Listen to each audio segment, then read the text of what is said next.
Greetings, friends. Welcome to Soul Empowerment. My name is David McLeod. I am your life mastery coach, and I'm delighted to be here with my three co-hosts. Before I get them to introduce themselves, I'm gonna give us a little bit of material to get us started. Now, the question I want to ask you is this: have you ever found yourself haunted by the past, or trapped in a cycle of replaying old mistakes and disappointments? You know, every once in a while, I think we all get stuck looking in the rearview mirror at painful breakups, failed ventures, or words we wish we could take back.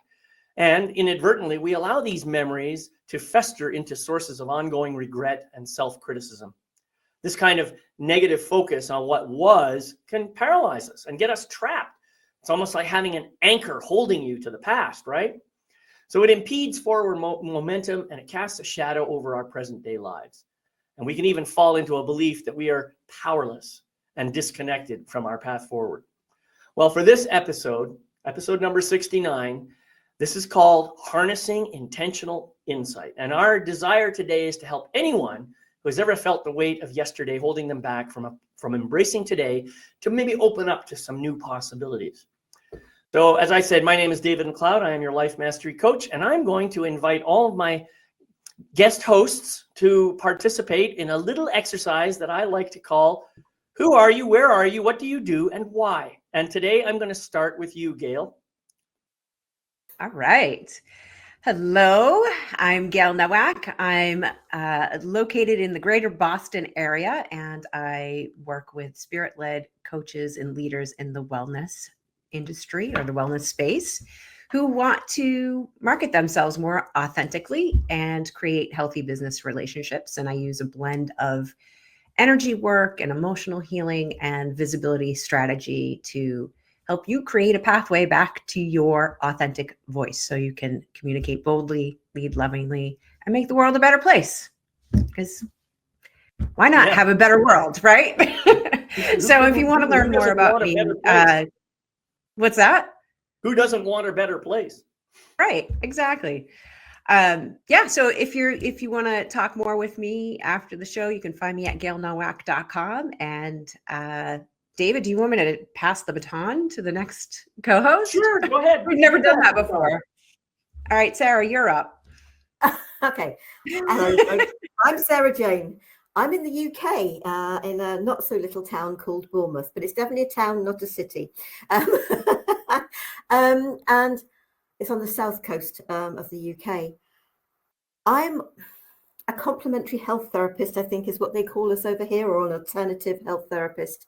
But I work mainly with energy, Reiki, and mostly sound in the form of what I call vocal Reiki, because it's the use of the voice, it's toning. And I was just saying before we started, I spent Sunday at a Mind, Body, Spirit fair. I had a stand where I was giving tasters to people of the vocal Reiki, the most powerful aspect of which is toning some people's name. And the people that chose to experience that, the first lady, it made a massive difference to her. She came in with a stick, walking strangely, whatever. She was glowing the whole day as she walked around the fair. It was lovely to see just how powerful this energy is. And with that energy, I help people to connect with and heal their inner child. But that was just tasters at the fair. That's beautiful.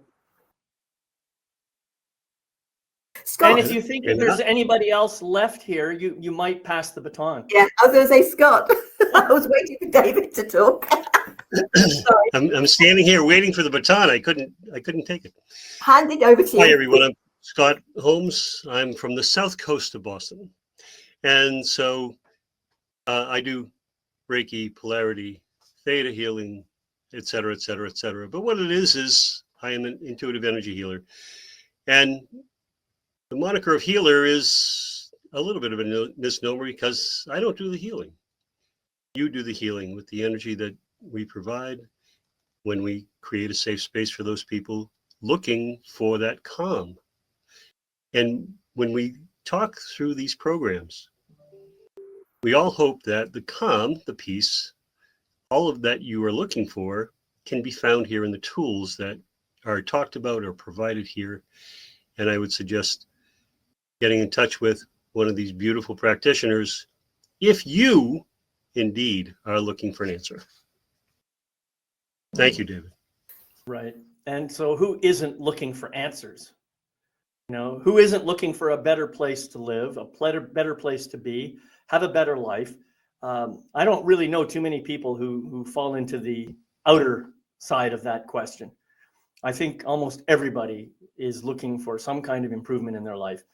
So as Scott said, you can contact anybody, any one of us here, and I'm sure you'll get some great results no matter who you choose.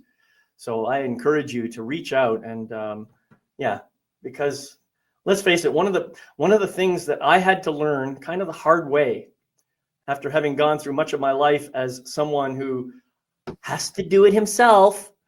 One of the biggest challenges that I ever had was just reaching out and asking someone for help.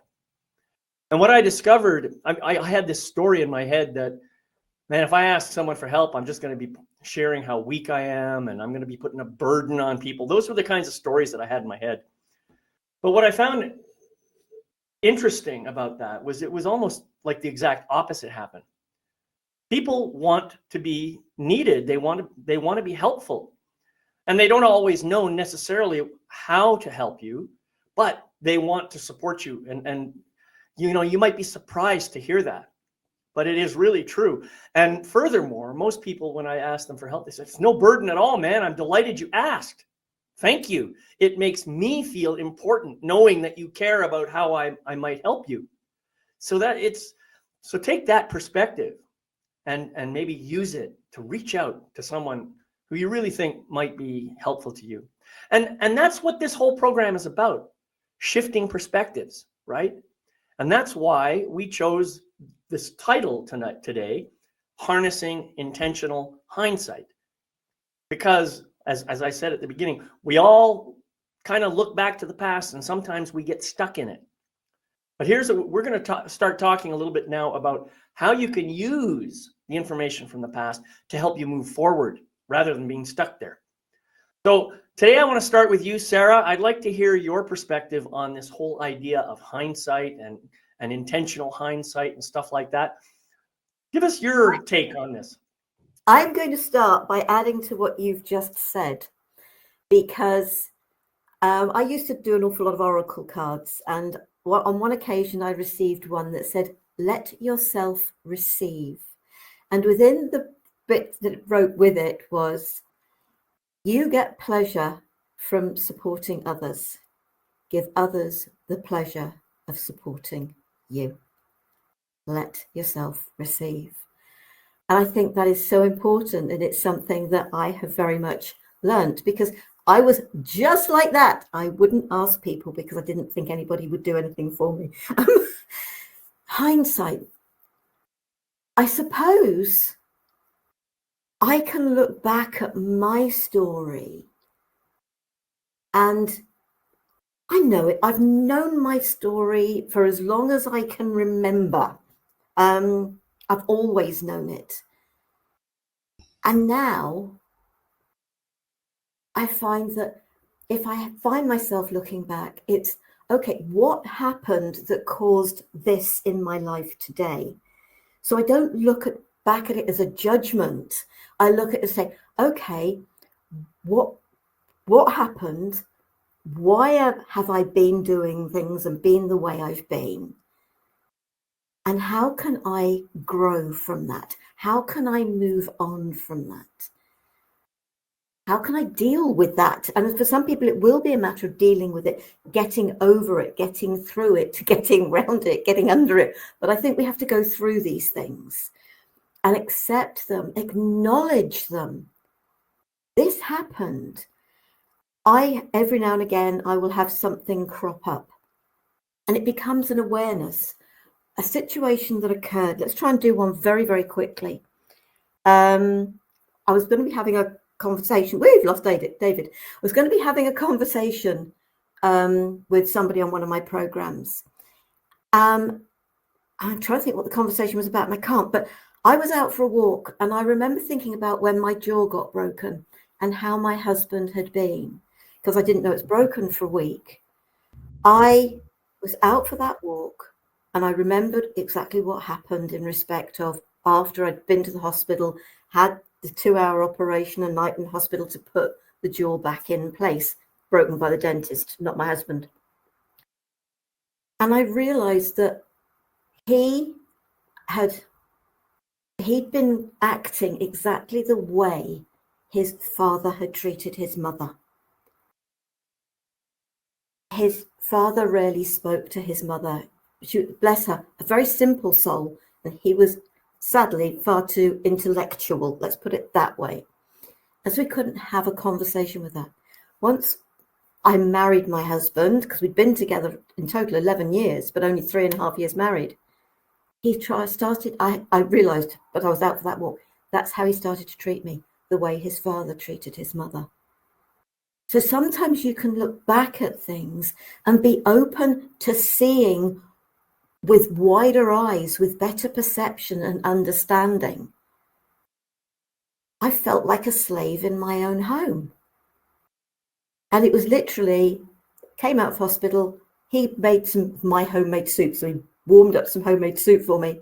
The following day, he expected me to just be back to normal. That was it.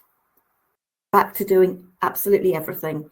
And it was just like, but it's being able to look back and see where things come from and understand now what you might not have understood then. Yeah, beautiful.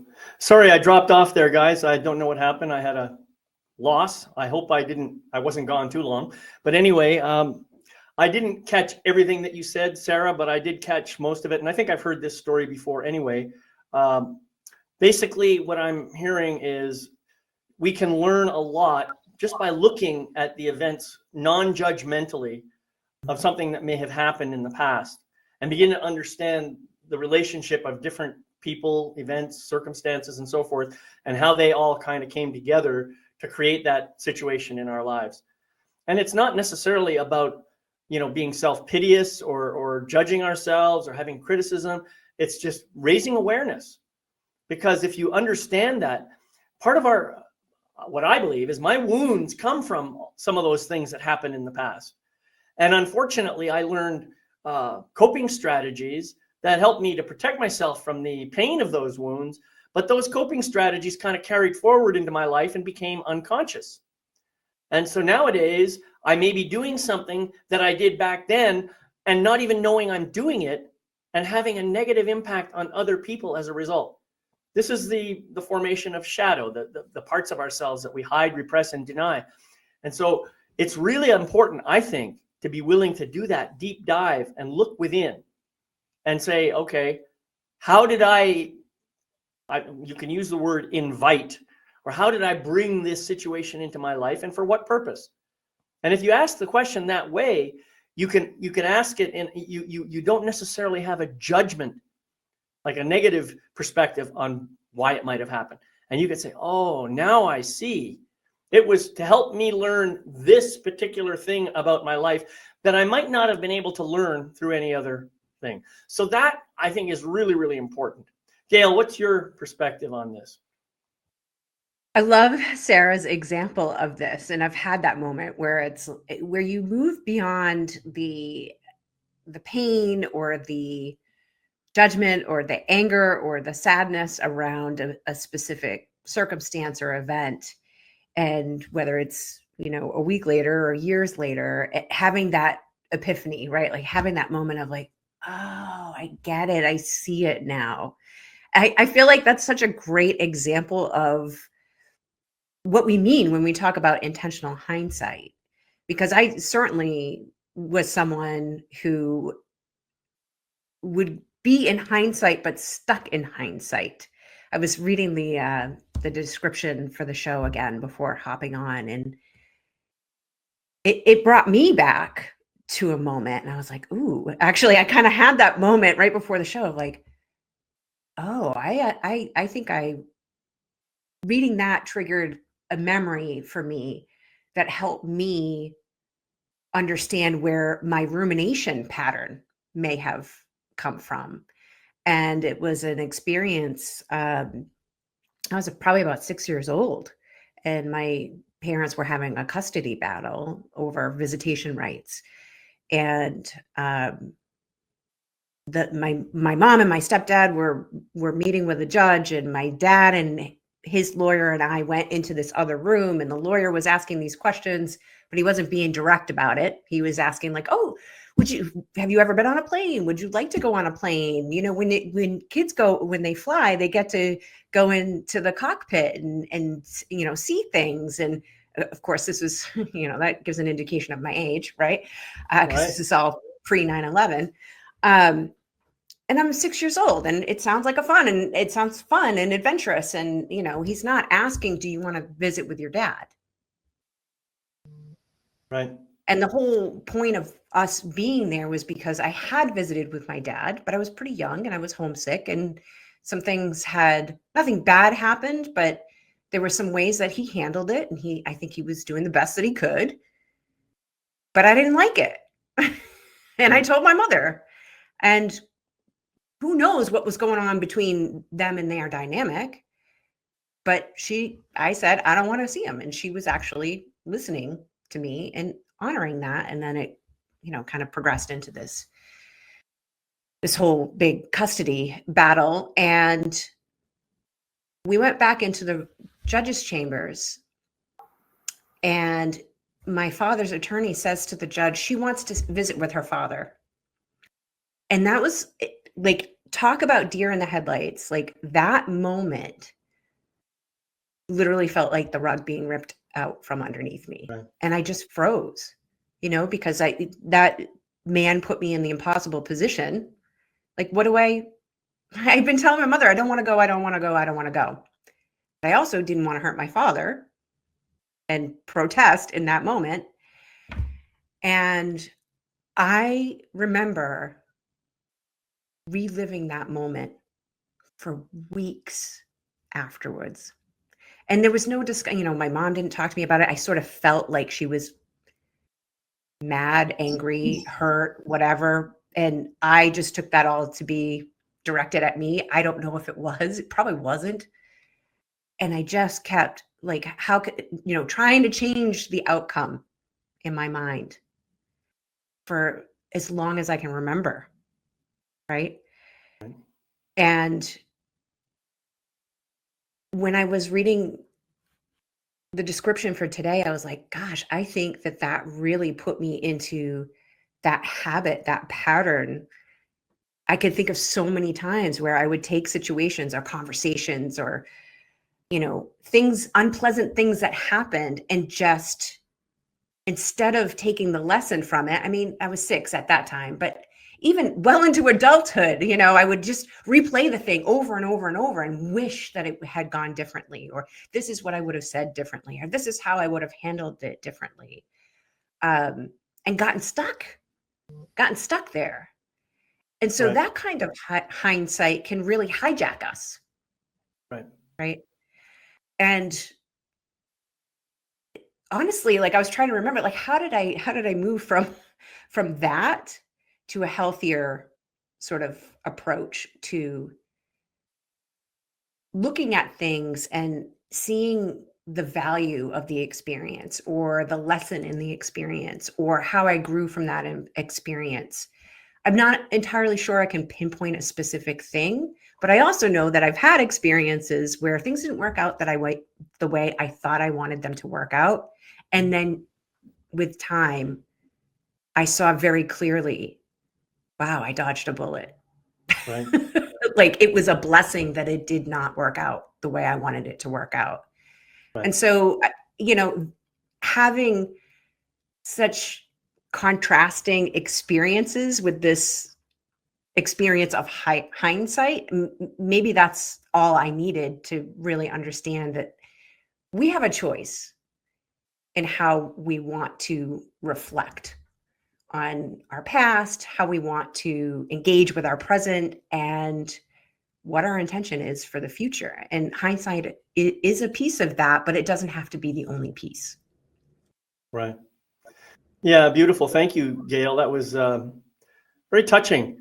And first of all, I want to say divorce is a horrible thing. It's I don't wish it on anybody, honestly. And no matter how well-meaning the parents might be, the kids are always stuck in the middle.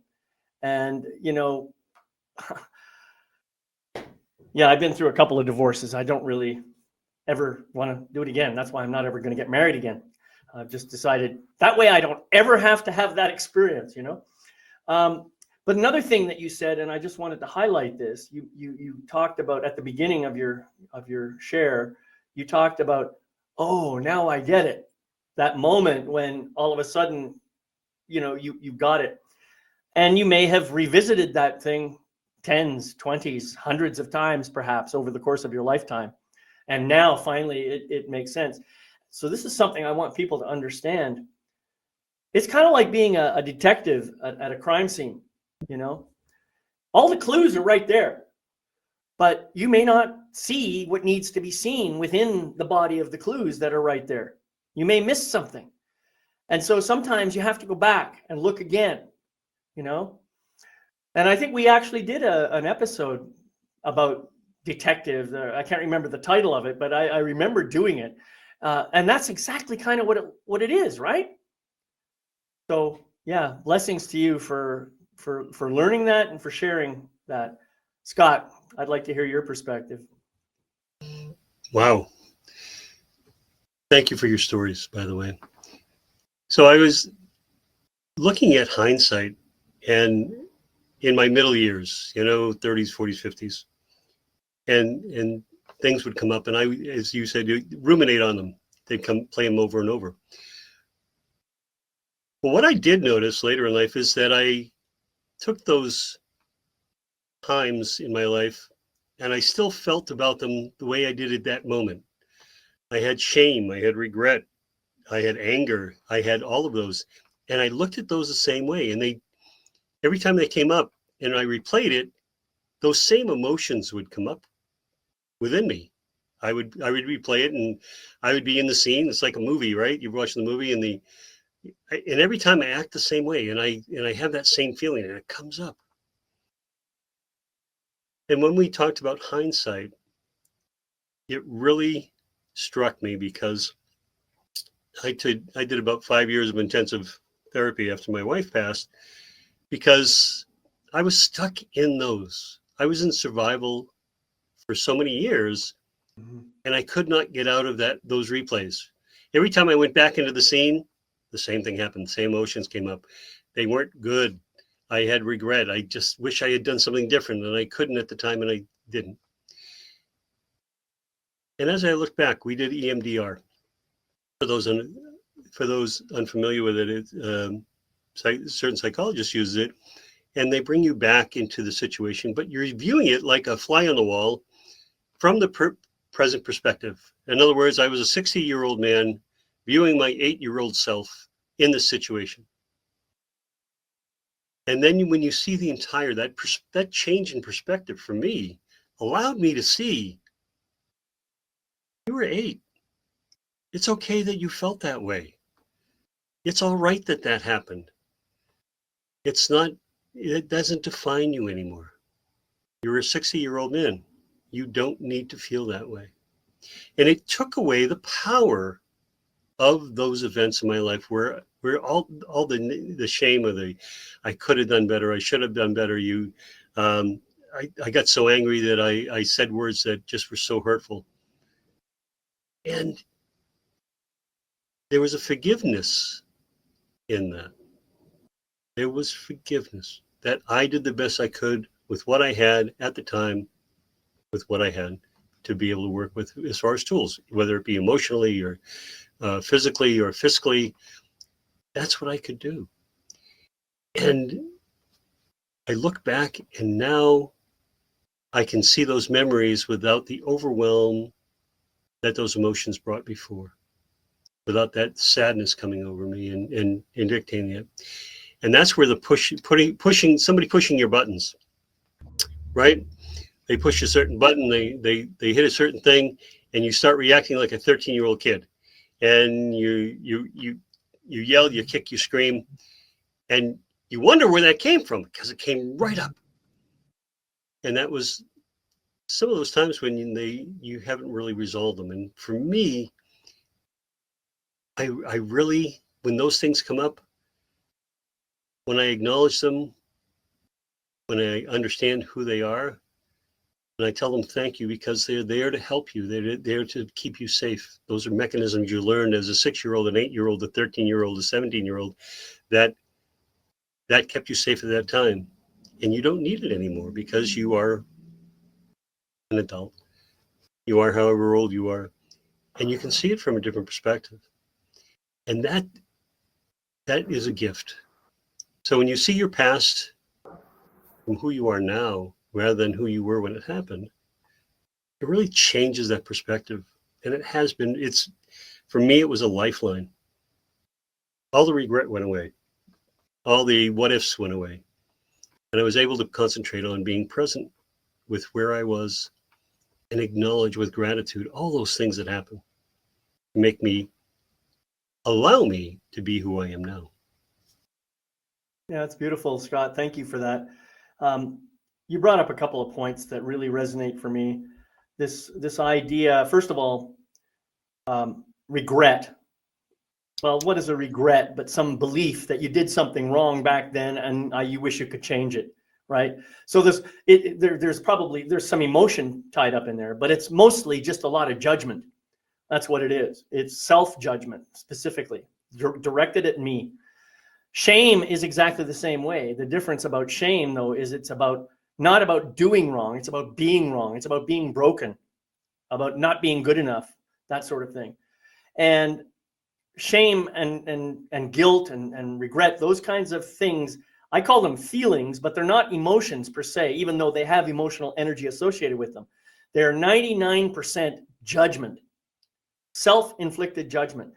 And it's until you realize that, you're probably never going to get out of it. Okay. Once you realize, oh my God, I am judging myself. And the moment you can say, I'm judging myself, is probably the moment that you can begin to start having some compassion for yourself. Right? If you were talking to your own child who was judging himself or herself in some way, you'd probably want to say, do you notice what you're doing? You're making yourself wrong because of this and that and the other thing. How is that working for you? I bet you it doesn't make you feel very good, right?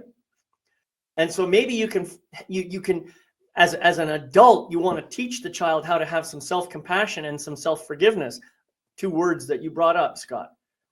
And that's really what I think intentional hindsight is about, right? It's about honoring what happened, saying, yep, this happened, and removing all the judgment from it so you can just see it for what it is.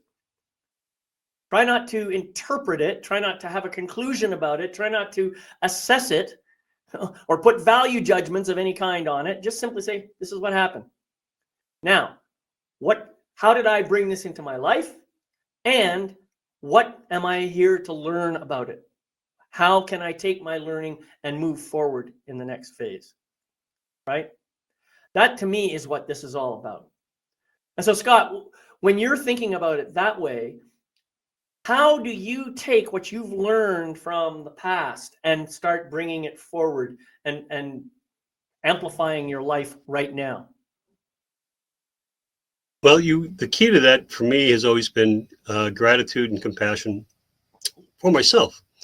When I was going through therapy, I had this judge sitting on he was in robes. He was sitting there, and he would judge that it was a big part of me. And I realized that's self-judgment. And he had the gavel, and he'd say, "Oh, you're wrong this time. Yep, you didn't do this right."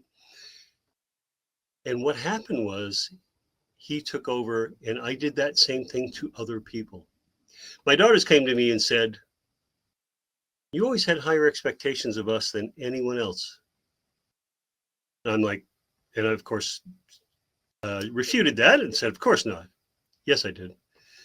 Because I had such high levels of expectation for myself, I had them for them also. And it flavored everything in every relationship that I had. And once I understood the judge, and the judge got smaller and smaller and quieter, it allowed me to see people as they were rather than what I expected them or how I expected them to act. And it wasn't about boundaries. It was about expectations for me. I had those expectations of what should, would, could be. And now that I don't have them, life is so much easier. There is forgiveness. There is forgiveness for because you're human, because life goes on. Things don't go exactly the way you plan, and stuff happens. The computer goes down. There's a lightning strike. The power goes out. You're late because your car broke down. All these human things, and you allow for that because you would want that for yourself, right? You want that same kind of compassion put out there for you. So it really allows me to be present rather than having this kind of curtain of expectations is pulled away, and just accepting what is and allowing it. One of the hardest things I found in dealing with clients and dealing with myself is allowing things to happen rather than expecting them to happen in a certain particular way.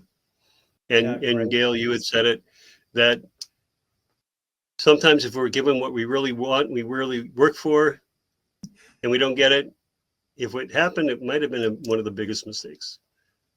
So when we allow things to happen as they should and accept that, it's amazing what happens in your life. Right. Beautiful. Sarah, so what's your process for when you become aware of something from your past and you realize that there's a lesson there? How do you bring that forward into your life? Oh, I think I just accept it. So I want to tap into a word that both Gail and Scott used, which was rumination, because ruminants, they are animals that chew the cud. And so what are we doing when we're constantly going into something and just letting it, we're just chewing on it, we're chewing on it. So is it not time to swallow it? Because it's already affecting us internally anyway. And then we can slowly digest it, and then we can let it go. So thinking about, because that's exactly what we do when we eat. That's what cattle do, the ruminants do. So it's a word that's cropped up quite a lot recently, and then you two have used it. I look at something I think about my childhood and what happened to me as a baby. It was an accident. And it was circumstances outside of my parents' control that meant they couldn't come and see me in hospital for any more than one time a week for a couple of hours or an hour or whatever it was. And as with the previous example, it's being able to look back at something and realize that, especially if there are other people involved or sort of organizations, that there are many things that are outside of our control. Can we then realize that what we judged, what we thought about a situation wasn't actually how it was? So it's opening up to the situation in the way it was. But there is one thing I'm still trying to work round. And my mother, when I was talking to her, she said, I used to come into the hospital when they were allowed to come in. I'd pick you up, bearing in mind, folks, I was only a year old. I'd pick you up, I'd cuddle you, and I'd tell you how much I loved you. And then she'd leave again.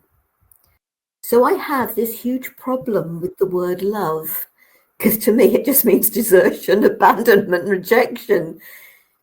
But I care. So if there's something like that you've got a problem with, that you're struggling with, find an alternative word or feeling. And for me, that is care. I care so much about people, which is why I love doing things like this program and sharing with so many of you and doing my own programs, doing what I do with the vocal Reiki. It's why I love doing all of that, because I care about people. So if you can't get over what a word means to you, your perception of that word, find an alternative that supports you and probably means exactly the same as that word you struggle with, but it's one that supports you to be able to feel much more comfortable. So there's a thought for you. Beautiful, Sarah. And I love you and I'm not going anywhere. Just wanted to get that out there. Yeah, I loved your metaphor of the ruminants, the chewing, the swallowing, the digesting, and the releasing. I mean, and that's precisely what we need to do. How often do we take some kind of energy, a negative energy, and we choose not to do anything with it? We choose to ignore it. We choose to pretend it doesn't exist. And so part of the way we do that is kind of hide it away in some pocket of our body somewhere. Well, you know what? That energy is going to show up sooner or later. It's going to come out one way or another. And usually, if you have been hiding it long enough, it shows up in a very inconvenient and unpleasant way. So it's best, I think, to go and just deal with it, with things as they happen to the best of your ability. And as Sarah says, chew on it for as long as you need, swallow it, let the body do its thing with the digestion, and pull whatever it can out of there that supports the body, and release all the rest. That's a beautiful, beautiful metaphor, and I think something that we should all kind of remember, even though the idea of digestion may be kind of unpleasant for some people. So there's lots of hidden blessings in looking to things that have happened in the past, and we will never see them if we don't look at them with non-judgmental perspective. So, Gail, how about you? When you have this, oh, that's what it was about, how do you bring that forward into your life? So this feels a little vulnerable because I had a conversation just yesterday. And I heard myself saying, well, they hate me anyway. So there's all kinds of judgment laced in that, right? And of course, the person I was talking to was taken aback and like, that's not true. And they don't feel that way. And that seems kind of harsh. And so there's judgment all around, right, in this conversation. Right. And it was wrapped up in logistics and making some decisions around things. And so at the moment, it was sort of like, let's just figure out what we're doing. But I've since kind of had some opportunity to kind of step back and get curious about that. And of course, I was going to use the word curious because I seem to say it in every episode, right? That's right. But I was curious about that because I was like, well, what's true? What's true? What actually feels true here? And the statement of, well, they hate me anyway, was protection, right? Mm-hmm. But it's not protection with no evidence to back it up necessarily. Might have been an overstatement. But what was really true in that moment for me was that, you know what, they're going to talk, so just let them talk. Like, let's not make the decision based on what people might say or might think, because they're going to do it anyway, right? And so it was an interesting experience to kind of use some intentional hindsight to get to the truth of a very defensive and judgmental statement that came out of my mouth that didn't come from nowhere. But, like sometimes even just recognizing like, ooh, that's charged. Like there's some charge in that statement. And there's some charge in the person who's like maybe being a mirror, right? Like the person that I was talking to, there was some emotion and maybe some defensiveness on their part, but I also think that they were coming from a place of like, are you sure about that, Gail? Like they were coming from a place of love too at the same time. Right. And so I think in moments like that, if we start to just notice, how did I feel when I said that? Does that actually feel true? Getting curious about it, asking yourself these questions to reflect, like, well, some of this feels true, but I guess it doesn't really feel like they actually hate me. You know what I'm using a specific example here, but for me, it's more about just allowing however it comes out, right? Because I also have noticed that I went through a period where I was trying to avoid sort of doing it wrong, right? Like, oh, I'm supposed to be compassionate and I'm supposed to be loving. And so that has to look a certain way. Well, not necessarily. You can be compassionate and loving to yourself. And the words, so-and-so hates me can still come out of your mouth because you're feeling something, right? And so it's less about sort of showing up and doing it perfectly, but really paying attention to something that is triggering you or activating you, or maybe you hear yourself saying something and you're like, oh, it's not quite right. And just getting like, have the judgment, but don't hang on to the judgment. And when the judgment passes, then get curious about it. Like, what was that really all about for me? What actually feels true about this? What maybe might have been me sort of on the defensive or being protective, and why? And maybe you have a good reason for that, but maybe it's not exactly true the way that you thought it was true in the moment. So that's just coming up in the moment here. So I don't know, it's like really fresh, but I felt like that was a good example to share. Oh, I think it's great. I think it's awesome that you shared that. First of all, one thing that I'll say is if you think about how you interpret a situation or how you conclude things or how you judge things, how often are those conclusions, judgments, or assessments wrong? The fact of the matter is you don't have all the information. You're only basing your statements on the information that you can see right here and right now. So it may feel true, but as you say, when you look a little deeper and you find that curiosity, and I love that word curiosity because it implies in its nature no judgment. I'm open to all possibilities when I'm curious. So if you can have that kind of energy as you approach something, then you can begin to see what's really true. The other thing I want to say is, I've said this before on this program and other programs, but I haven't said it for a while, so I want to say it today.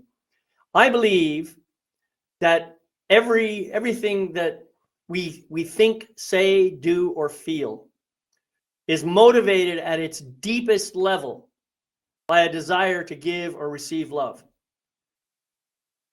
I believe that. For me, it is absolutely true. Now, of course, what I may think of as love may not look like love to you. Okay, that's the other challenge. This is why we have so many weird things happening in the world right now. Ultimately, everybody just wants to give or receive love. That's part of our nature because we are, really deep down, that's what we are. So we want to express that true nature. So I know it's a hard statement to grok, but I really believe it's 100% true. And if you just kind of meditate on it, I think you'll begin to understand what I'm talking about. So sometimes people will love in dysfunctional ways. I think we see plenty of evidence of that. And when they want to give love, they might do things that look like the exact opposite of love because that's what they have learned in their life. So sometimes we have to rise above and have a little more compassion for some of those people who are acting out or doing things that we don't like. And that's hard, especially when you're caught up in the, I hate that kind of behavior. When that attitude is coming up, it's really hard to be compassionate or empathetic or gentle or loving from that place. So, Scott, I notice you've been, I'm judging based on appearances that you have something you want to say. It is, well, 5 different things came up. So curiosity, I absolutely adore. I agree with you, David. Love is first, last, and always the primary. All of us, we come into this world, and Sarah said it herself, is that as a young child, all she was looking for was love, and mom said, hey, I love you, see ya. And so she defined love as leaving. So she can't use love in the same respect. And that really brings to mind that we all have a definition of the word. Sometimes I always find that words are very, very limiting when it comes to emotions and feelings. And that curiosity, while love may be number one, number two is curiosity. It's how we get through life. When we were younger, that's how we realize, oh, my hands, and this is what I can do with it. Oh, I can walk. All of those things that we can do because we're curious, because we want to see what's next. What's next? It seems that at some point in our life, we stop that. We stop the curiosity. And we just kind of go back to, yep, this is my life. This is what happened. Yep, this is it. And there's no, the curiosity isn't there anymore. What brings all of this up is being curious about what is. How does it look? All of those dark things, the things that happened when we were younger, those things that traumatize us, when we, as David says, put them in a back pocket somewhere, they come out, and there is an entire industry devoted to shadow work. All those pockets that we filled and weigh us down, it's shadow work, because when it comes out, it's dark and it's not really pleasant, because we're looking at it and we haven't dealt with it for so long, and we knew what happened when we were 8 years old, and we don't want to revisit that anymore. And so curiosity and love are what I use in dealing with all of those. Love for the person that I was involved with, sending them love and gratitude. It taught me a lesson, whether it was good or bad or indifferent. It still was a lesson that I had to learn, that I had to understand. And I really enjoy finding out how people define the words we use all the time.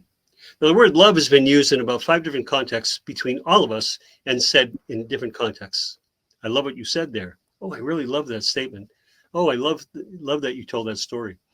So how do we define it? And what's the version of love that we're using? Because love, you can love your cat, you can love your husband, you can love your children, you can love the color pink. I love ice cream.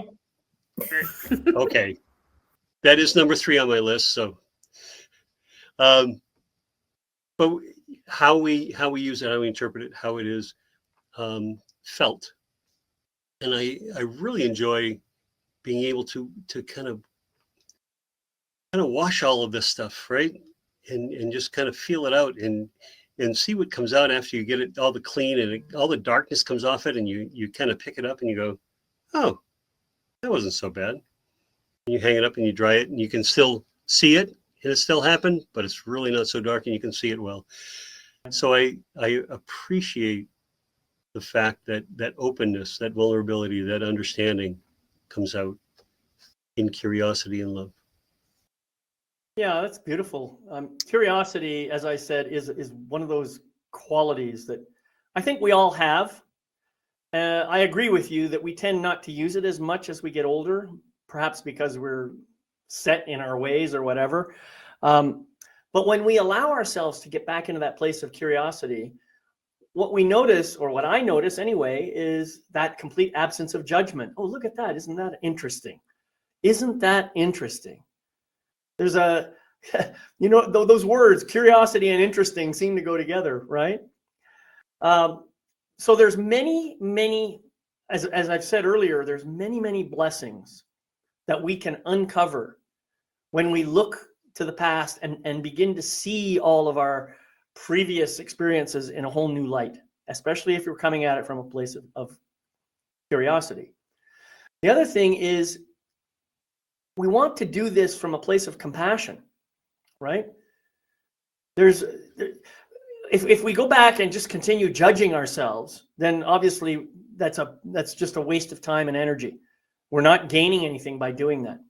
If instead we can go back and look and say, oh, I see, look at how I behaved there. That's interesting.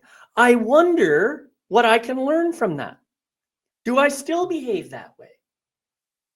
And if I do, what am I doing? As Gail mentioned, am I protecting myself? Am I defending myself? Am I just trying to express myself? What am I doing when I behave that way? This is really powerful stuff. And so it's a way of reviewing your past without getting stuck in it, but using compassion as a lever to help you see things with an open heart and an open mind from a place of love, I guess, right? And forgiveness. So, Sarah, tell us a way that tell me how I can learn to forgive myself. Love yourself. Learn to love yourself. Love, and I know how I feel about that word. So care about you. It is so important to have that care of yourself. To also to find out about yourself. You know, there's talk, isn't there, about unlearning everything you've ever been told about yourself so that you can find the you that's underneath that. And it is about unlearning. It is, for me, it's about the learned behaviors, becoming aware of them. Yes, if you feel you have to go and find out where those behaviors came from, that's the hindsight. Go and find it out. Have the curiosity to find out. But if it's a behavior that's not serving you any purpose, we have this thing, it's just like, oh no, why does this keep happening to me? It keeps happening because we keep responding in exactly the same way every time it happens.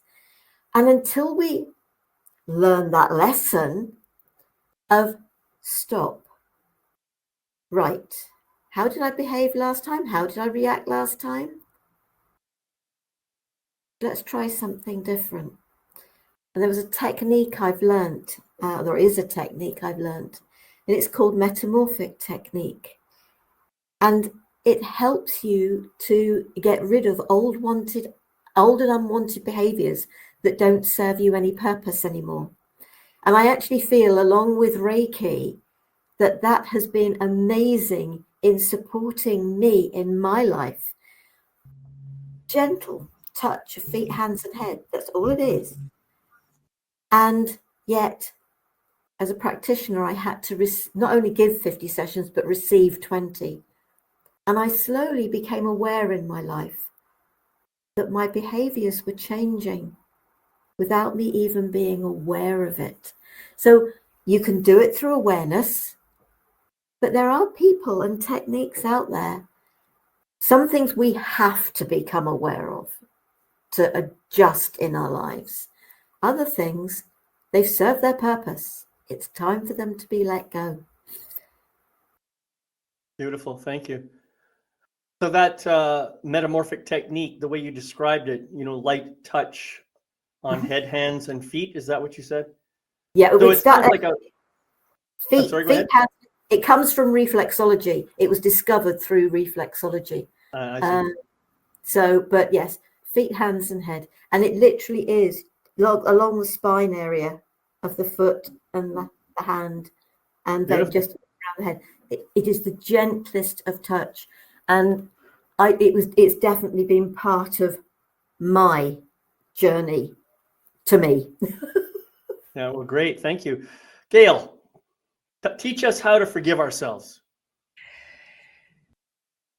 How to forgive. Okay, well, one of the ways I've found to be really effective for myself and for my clients is first to validate, to validate, of course you felt that way in that experience. Of course you thought that. Of course you responded in that way, right? And just accepting how you showed up in any given moment, which removes the judgment, right? And moves us out of the whole rumination. Oh, I should have done it differently, or I didn't do it right, or, all of that. It's like, actually, that strategy was really serving you in that moment, right? And I think with that validation, that self-validation, we can sort of accept, okay, this happened, and kind of let go of trying to change it. And we can change how we respond to it. We don't change the events that happened, right? And then I think ultimately it's deciding or recognizing, number one, change is possible, right? So we can sit there and hate on ourselves and just sort of stew in self-loathing, or with validating how we showed up in that moment and accepting that it happened. We get to decide, are we going to continue to beat ourselves up over this, or can I forgive myself? That's right. And the more that we start to forgive ourselves, now, not necessarily not taking responsibility for things, right? And, maybe changing some behaviors, but the more that we're able to do that for ourselves, the more we start to be able to do that with others. And I think compassion works in a very similar way. The more that we can be compassionate with ourselves, we can be compassionate with others. Not necessarily saying that we let people walk all over us, or that we're not accountable for ourselves, or that other people shouldn't be held accountable for themselves.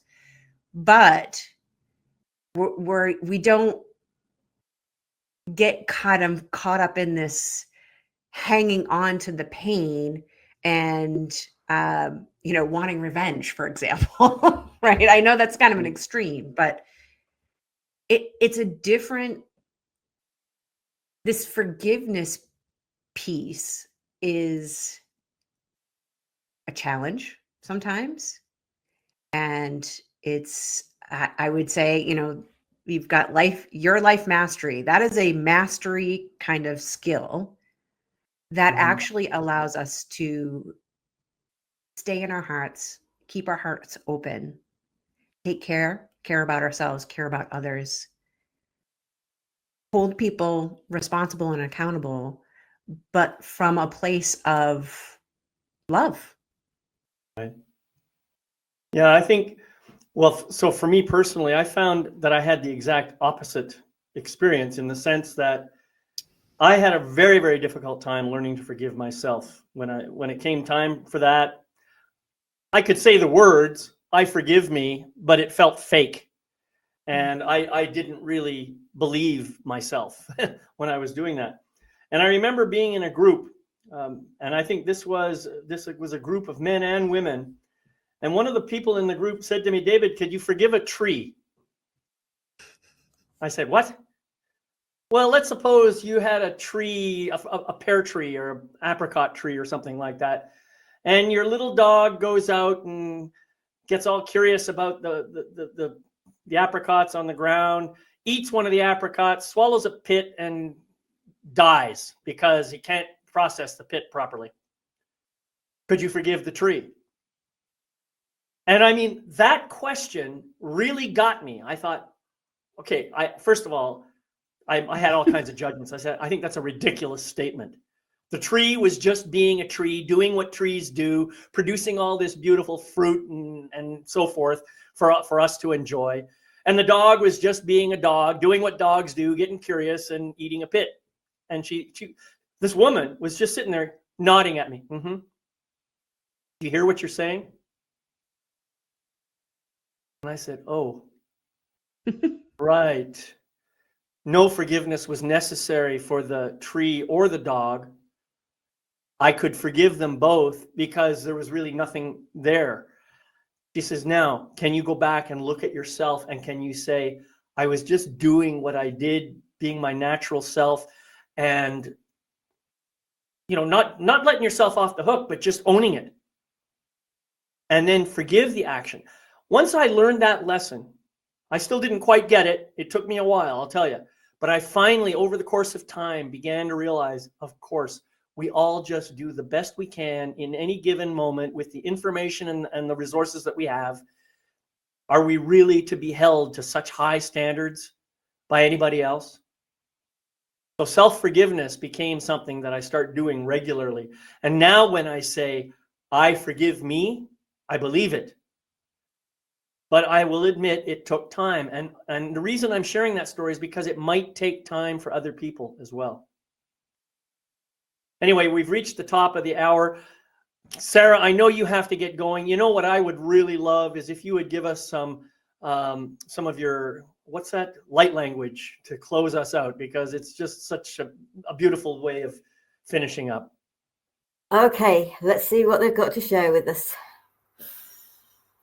Sin tormaka che est ea conte anche, ant tanaka te ishiamota okeana, the hante ena ke she e, taha an ai chi e, koeana, te arakoche, nint oi kanche amtarakate. Namaste. Beautiful. So for anybody hearing that for the first time, it's not meant to speak to your brain. It's meant to speak to your heart. So just allow yourself, and your soul, yes. Just allow it to fit in. Gail, did you have any final words you want to share before I close out? See you, folks. Yeah, see you later. Bye, Sarah. Yeah, I think what I want to share is that, life is a grand adventure. And when we're sort of approaching life from that perspective, I think some of these concepts that maybe seem a little foreign or challenging, like, it can be fun. Like, have some fun. We talk about some pretty heavy topics here. And I guess I want to say, like, remember to have fun. Have fun with it. Don't, yes, you want to be responsible. You want to be caring. You want to be loving. And you don't have to be so hard on yourself. Yeah. And just have some fun with reflecting and using hindsight and forgiving yourself and having gratitude and all of the topics that we talk about here. Great. Thank you, Gail. Scott, what final words would you like to share today? No, I really want to echo that. And I want to talk about joy and fun and still being that curious little kid, because you can solve so many of life's problems that you have right now just by being that curious little kid. And when life was simple, because we have a tendency to complicate it. So enjoy life as it is. Thank you. Yeah, beautiful. Well, thanks to Gail and Scott and Sarah for being here as my amazing, beautiful co-hosts. And thank you to you for watching this program and for being here on the live set if you were here for that. I just want to remind you that the recordings of this and every other episode are on my website at yourlifemasterycoach.com. So feel free to pop over there and you can check out some of the other episodes. And meanwhile, I want to wish you love, light, and blessings on your continuing journey. And we'll be here again next month for another episode of Soul Empowerment. So bye-bye for now.